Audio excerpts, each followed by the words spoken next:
और शिव और परम तत्व का तो ये निर्णय है, सकृदैव प्रपन्ना। कोई एक क्षण के लिए बोले कि मैं तेरी शरण हूं, अभय कर देता है, निस्संदेह कर देता है, निशंक कर देता है, निर्भय कर देता है, बोझ उतर जाता है। उसी को कहते हैं गुरुद्वार। शिव त्रिभुवन गुरु है।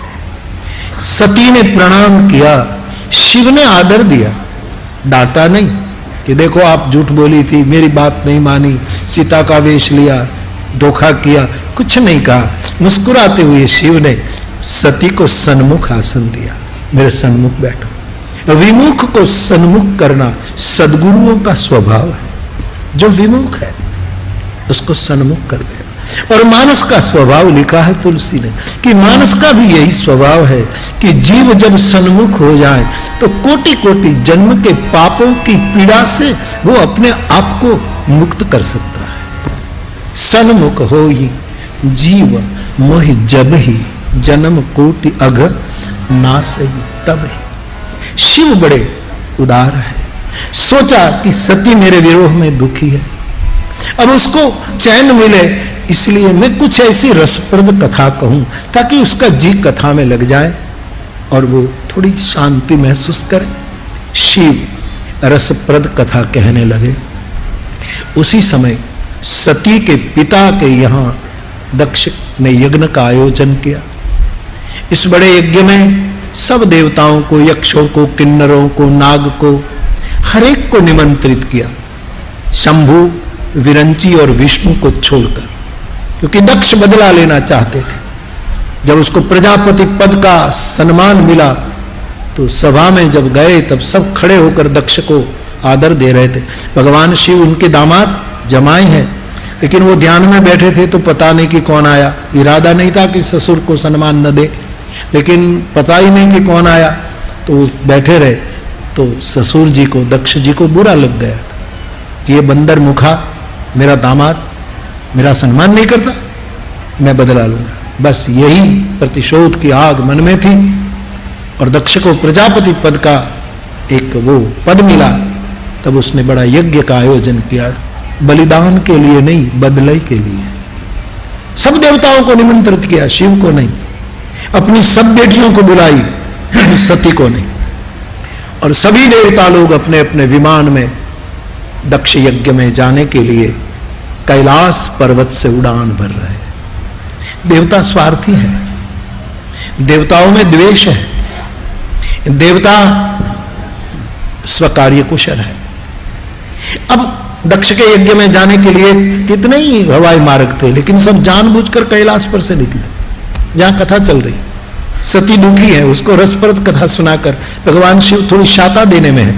वहां सब विमान निकले शंकर को दिखाने के लिए कि आपके ससुर के घर प्रसंग है, हम जा रहे हैं। ये मानवी का स्वभाव है।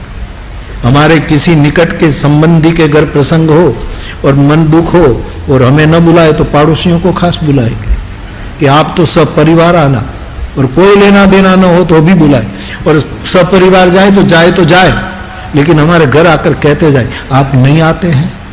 ये इंसान की प्रकृति। सब विमान द्वेष से निकले, सती का ध्यान विमान में गया। कथा रोक दी सती ने, महाराज बताइए ये देवगण कहां जाते हैं?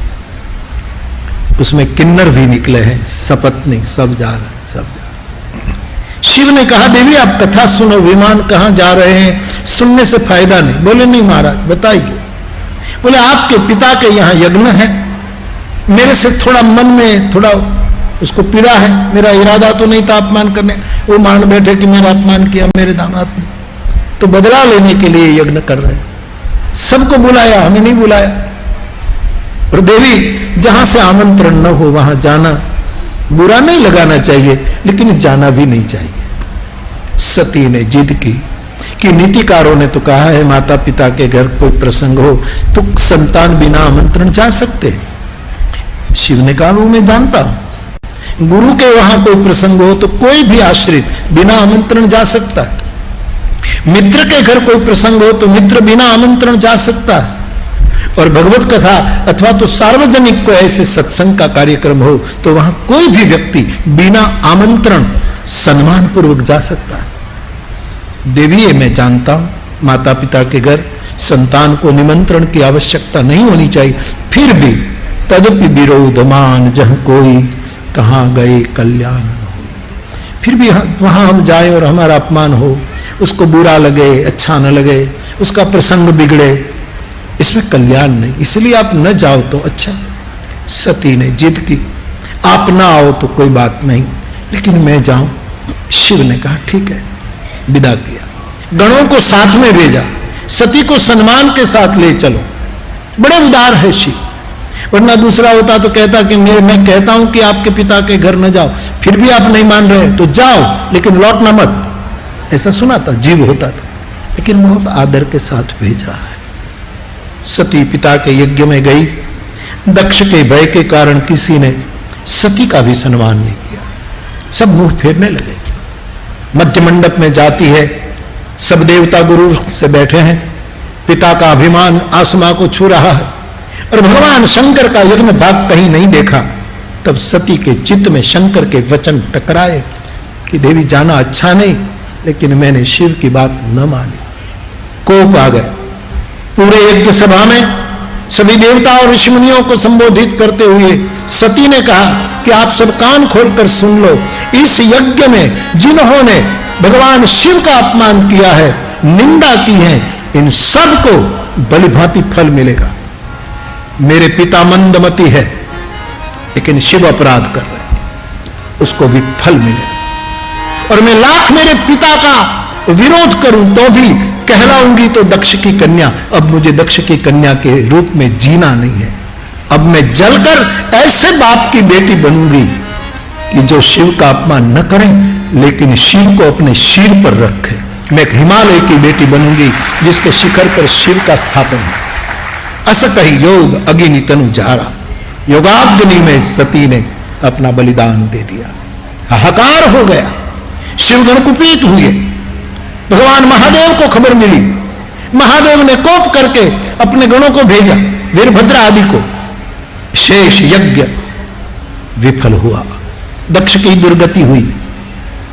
याज्ञवल्क्य ये कथा भरद्वाज जी को कहते हैं। सती जल गई, जलते समय ईश्वर से मांगती हैं, हे प्रभु जन्म जन्म मुझे शिव ही पति के रूप में प्राप्त हो। तुलसी कहते हैं ते ही कारण हिमगिरि गृह जाई, इसी कारण सती पार्वती के रूप में हिमालय की शैलराज के घर शैलजा बनी, पर्वतराज के घर पार्वती बनी और पार्वती के रूप में कन्या का जन्म मानस में लिखा है। पूरे हिमालय में उत्सव शुरू हुआ, ऋषि मुनियों के वृंद वृंद आने लगे। मैं मेरे समाज को कहता रहता हूं कि परिवार में कन्या का जन्म हो तब ज्यादा उत्सव मनाना। जब परिवार में कन्या का जन्म होता है तब भगवान कृष्ण ने भगवत गीता में नारी में जो 7 विभूतियां हैं, ऐसा जो योगेश्वर का वचन है, वो हमारे घर में 7 विभूतियां आती हैं। एक कन्या आती है, 7 विभूति आती है। बड़ा उत्सव किया। पार्वती का जन्म की बधाई गाई गई है, आनंद मंगल हो रहा है। इसमें एक बार नारद जी पधारे हैं, नारद जी का स्वागत हुआ, अपनी बेटी को प्रणाम करवाया और नगाधिराज हिमालय और महारानी मैना ने नारद जी से कहा, बाबा आप त्रिकालज्ञ हैं, सर्वज्ञ हैं, सब जगह आपकी गति है, मेरी कन्या का नामकरण करो और हाथ की रेखा देखकर बताओ मेरी सुंदर बेटी को वर कैसा मिलेगा। नारद जी ने नामकरण किया है और कहा, हिमाचल आपकी बेटी के कई नाम हैं, ये तो साक्षात अम्बा है, दुर्गा पराम्बा है, लेकिन नाम उमा अंबिका भवानी, उसका नाम उमा अंबिका भवानी ये सब है। नामकरण हुआ। पार्वती के हाथ की रेखा देखकर देवर्षि नारद ने कहा, उसको पति ऐसा मिलेगा जो अगुण होगा, अमान होगा, जो माता पिता ही जिसके नहीं होंगे, भिक्षा मांगकर खाता होगा, दिगंबर रहता होगा। माता पिता रो पड़े कि बाबा इतनी सुंदर कन्या और पति ऐसा बावरा, ये कैसे? बोले आप समझे नहीं। भवानी समझ गई कि बाबा मेरे पति के बारे में जो बोल रहे हैं वो शंकर के सिवा कोई हो ही नहीं सकता। शिव ही तो है माता पिता जिसको कोई नहीं। शिव के कोई माँ बाप नहीं। ये अजन्मा है, ये अमानी है, मानदा है, ये भिक्षा मांगकर खाता है। तुम्हारी बेटी को शिव मिले तो दूषण भूषण बन जाएंगे। गिलानी मत करो राजन रानी। शिव प्राप्त हो जाए तो धन्य हो जाओगे आप, तुम्हारी कन्या धन्य हो जाएगी। लेकिन शिव जल्दी नहीं मिलते, उसके लिए तप करें। और पार्वती को सलाह दी, बेटी तू तप कर, शिव आराधना कर। और भवानी ने बहुत कठिन तप किया, बहुत तप किया। तब आकाशवाणी ने जाकर कहा कि हे पार्वती, तुझे शिव मिलेंगे, तेरे पिता जब बुलाए तब घर चली जाना।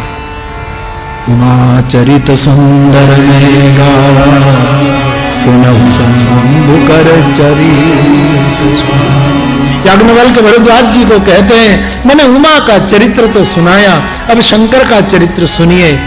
सती के वियोग में शिव भी विशेष वैरागी हो गए, घूमते रहे, कहीं चैन नहीं शिव को। कहीं राम कथा सुनते, कहीं राम कथा सुनाते, कहीं ध्यान में बैठ जाते। प्रिय के वियोग में घूमते रहे, एक जगह बैठ गए हैं। भगवान प्रकट हुए, शिव को जगाएं, हरिहर का मिलन हुआ। शिव जी ने कहा महाराज आप? बोले हाँ महादेव, मैं आपसे एक मांग करने आया हूं। क्या? आपने जिस सती का त्याग किया वो हिमालय के घर पार्वती के रूप में प्रकट हो चुकी है। नारद गुरु बनकर उसका नामकरण करके उसको तपस्या की सलाह दी, तब पूरा हुआ है। आप उसको मिले, मैं कहता हूं आप पार्वती का पानी ग्रहण करें। शिव जी ने कहा महाराज एक बार शादी हो गई, अब दूसरी बार अनुभवी आदमी नहीं भूल करता, अब मुझे क्यों दोबारा डालते? बोले नहीं, और मैंने तो प्रतिज्ञा की कि सती से मेरी कोई भेंट नहीं। बोले अब सती नहीं है, पार्वती है, शरीर बदल गया, आप स्वीकार करो। बोले महाराज जो आपकी आज्ञा शिरोधार्य करता हूं। भगवान बड़े सरल है, प्रभु अंतर्धान हुए, सप्तऋषि आए। शिव जी ने कहा पार्वती की जरा प्रेम परीक्षा कर लो। अब मुझे फिर ठाकुर का आदेश हुआ, मुझे उसका स्वीकार करना है। तो भेजे सप्तऋषियों ने, पार्वती की थोड़ी परीक्षा भी की। पार्वती उत्तीर्ण हुई। शिव जी से कहते हैं कि महाराज पार्वती की अखंड भक्ति आपके चरणों में है, आपको उसका स्वीकार करना ही चाहिए। पार्वती के प्रेम की कथा सुनते ही शिव फिर समाधिस्थ हो गए। शिव समाधि में पार्वती कुंवारी, अवकाश में तारकासुर नामक एक राक्षस हुआ जिसने दैवी समाज को बहुत पीड़ा देना शुरू किया। ब्रह्मादि देवता घबराए, ब्रह्मा से शिकायत करते हुए देवगणों ने कहा यह राक्षस कैसे मरेगा, हमारे भोग खत्म होने जा रहे। ब्रह्मा ने कहा एक ही उपाय है, शंकर का ब्याह हो और शिव के घर पुत्र जन्म हो तो शिव पुत्र ही तारकासुर को निर्वाण देगा। तो बोले शिव कैसे विवाह करे, वो तो सती का त्याग कर चुके और अब समाधि में जा बैठे। बोले आप समाधि तोड़ाओ, उसकी समाधि से मुक्त करो, फिर ब्याह में करा दूंगा कैसे भी। देवताओं ने कामदेव को बुलाया और कामदेव ने शिव समाधि तोड़ने के सभी योजना की, बड़ा काम वर्णन है वहां, उसमें सब काम में डूब गए। सबकी वहां भी किन्नर यक्ष गंधर्व देव सबकी श्रेणियों को लिख दिया कि सब व्याल, सब मदन अंध व्याकुल, सब लोग सब मदन अंध हो गए। और तुलसी ने छंद लिखा, भय काम बस योगी तापस पावन की देखई चराचर मारी मई जय ब्रह्ममय देखत अबला वियोग पुरुष मय जगत पुरुष सब अबलामय कोई दंड भरि ब्रह्मांड भीतर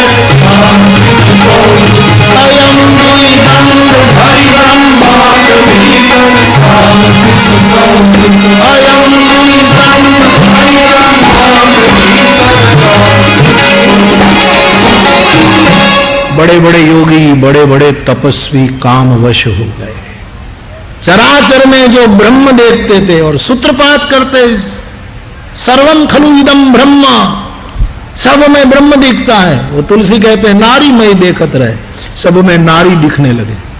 पुरुष संसार को स्त्रीमय देखने लगा और स्त्री संसार को पुरुष में, 2 घड़ी में पूरा जगत कामाधीन हो गया। काम एक बहुत बड़ी ऊर्जा है, उससे बहुत मुश्किल व्याख्यान किए जा सकते हैं। तुलसी तो लिखते हैं, धरी न काहू धीर, कोई धैर्य नहीं धारण कर पाया। सबके मन को कामदेव ने ग्रसित कर लिया। फिर तुलसी को लगा कि कोई नहीं बचा होगा, कोई मायका लाल नहीं कि जिसको काम असर न कर पाया हो। तब तुलसी ने कहा, जेहि राखे रघुवीर। उस समय जिसने रघुवीर ने बचाया जिसको, वही बचे, बाकी तो एना खांभा कोई थी नो खेसवाना, रखो पा जेने राम ना। बाकी तो भय काम बस तापस जोगी, सब कामाधीन। कामदेव शिव पर अपने पंचबाण का प्रयोग करता है। शिव समाधि में क्षोभ हुआ और जैसे शिव ने आंखें खोली, कौन है ये, और काम को देखा, तब शिव तीसर नयन उगारा। तीसरा नेत्र शिव ने खोला ही, चितवत देखते ही काम जलकर भस्म हो गया। हाहाकार हो गया दुनिया में, पूरी दुनिया एकदम पौरुषहीन हो गई। एक समय ऐसा आया कि सब पुरुषत्व से हीन हो गए, पूरा ब्रह्मा एक ही समाज बन गया था। कोई उपाय नहीं था। ये संकेत ये है संदर्भ, कोई नहीं बचा था, सबके पुरुषत्व खत्म हो चुका था। अब क्या हो, दुनिया ठप हो जाएगी, जगत चलेगा कैसे। भगवान शिव के जलाने के बाद जगत काम से मुक्त हो गया। रसिक लोग चिंता करने लगे कि अब क्या होगा। योगी लोग उत्सव मनाने लगे कि संयम नियम की बातें करते करते मर गए, लेकिन काम जीता नहीं गया। अच्छा हुआ कि अपने आप खत्म हो गया। जोगी अकंटक भय विपति गति सुनत रोदति बदति मऊ भाति करुणा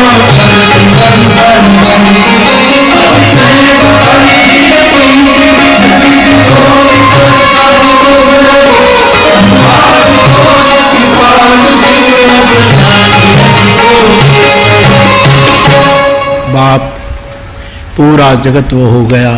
कामदेव की धर्मपत्नी रति, उसको खबर मिली, रोती हुई कल्पांत करती हुई शिव शरण में आई। आपने मेरे पति को जला दिया। आशुतोष करुणावतार शिव प्रसन्न हुए, अबला के रुदन को देखते ही बोले, रति अब तेरे पति का नाम अनंग होगा। अंग नहीं होगा उसका, अनंग होगा, और बिना शरीर सबको व्यापेगा, सबके मन में घुस जाएगा और मन से प्रकट होगा, इसलिए उसका नाम मनोज होगा। रति ने कहा, महाराज आपकी कृपा कि अंगहीन मेरा पति सबके मन में निवास करे, लेकिन मैं एक स्त्री हूं, मुझे मेरे अंग वाला पति चाहिए, शरीरधारी पति चाहिए। बोले रति इसके लिए प्रतीक्षा करनी होगी। कब मिलेगा? जब यदुवंश कृष्ण अवतारा, यदुवंश में जब कृष्ण का अवतार होगा, तब कृष्ण का पुत्र तुम्हें तुम्हारे पति के रूप में मिलेगा। रति शिव की बात सुन करके आश्वस्त हो गई, चली गई। भगवान शिव जागृत होकर बैठे। दुनिया मन में काम को स्थापित शिव ने किया ताकि ये दुनिया बची, वरना यहां कोई नहीं रहता। सा एक ही समाज रहता, बाकी कोई नहीं रहता। जिस समाज के लिए कथा चल रही है, शिव ने फिर सबको स्थापित किया, सब में फिर वो करी, बाकी पुरुषत्वहीन सब हो चुके थे। महादेव जागरूक बैठे, स्वार्थी देवताओं का झुंड आया। ब्रह्मा तो चतुर है, बुद्धिमान है, अगवानी। इंद्र तो बड़ा छली आदमी है, वो उसके पीछे भी सब आए। भगवान जय हो जय हो, आप समान कोई नहीं, सराहना करने लगे।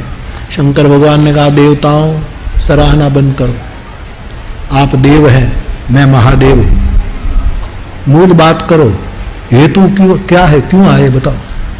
ब्रह्मा ने चतुराई की, महाराज कोई हेतु नहीं है, बस ये देव समाज रूखा सूखा है, सब कहते हैं किसी की शादी नहीं होती, कोई रस सृष्टि नहीं होती, तो किसी की शादी हो तो बाराती बनने का आनंद आए, तो हमने कहा कि चलो शंकर को प्रार्थना करें कि वो शादी करे। चतुराई से बात की। ये नहीं कहा कि आप शादी करो, बेटे का जन्म हो, तारकासुर मरे और हम भय से मुक्त हो। स्वार्थी लोग हमेशा ऐसा नेटवर्क बनाते हैं, बस आपकी शादी देखनी है, आपको बस बाराती बनकर हमें उत्सव मनाना। शंकर भगवान कहे बच्चों आप कहो और मैं घोड़े चढ़ जाऊं, ऐसा सामान्य नहीं, लेकिन मेरे बाप ने मुझे, राम ने कहा कि शादी करो, इसीलिए करूंगा, ताकि तुम कहो और मैं चलूं। चलो, शिव ने कहा आप कहते हो तो शादी करेंगे, मनो खेल हुआ ऐसे बोल दिया। देवता खुश होकर चले गए। शंकर के निजी गण जो थे वो शंकर के पास आए। निकट वाले डांट भी सकते हैं, शंकर भगवान के पास आकर निजी गणों ने कहा कोई भी फुसलाते हो तो सीधे हाँ कह देते हो, कभी ना जीवन में सीखे हो। लेकिन हुआ क्या? बोले शादी की बात की, सराहना की, थोड़ा चढ़ाया आपको तो हाँ कह दी। शादी ऐसे ही होती है, कितनी कितनी करकसर में शादी करनी पड़ती है। क्यों हंसे आप? मेरी समझ में नहीं आया है। और आपने हाँ बोल दी, ऐसे शादी हो सकती है? शादी में मुकुट चाहिए, आभूषण चाहिए, दुल्हे की सवारी चाहिए, कुछ है स्मशान में बैठे हैं। विश्वदंत बहुत सुंदर वर्णन करता है गंधर्वराज। शंकर की समृद्धि क्या थी? मोक्ष खटवांगम परशुमणि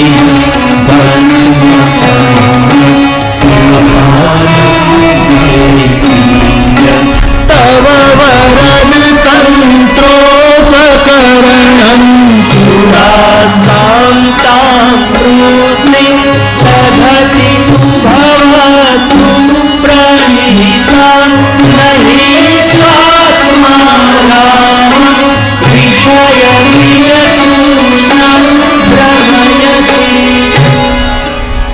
शंकर के पास गर्भखरी क्या थी? महोक्ष खटवांगम परशुरजनम भस्म, बूढ़ा बैल।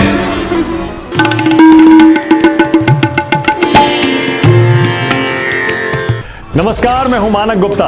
अगर आपको हमारा ये वीडियो पसंद आया हो तो इसे लाइक और शेयर जरूर करें, और हां, हमें सब्सक्राइब और फॉलो करना ना भूलें ताकि आप देश और दुनिया की कोई खबर मिस ना करें। तो जुड़े रहिए हमारे साथ और देखते रहिए न्यूज़ 24।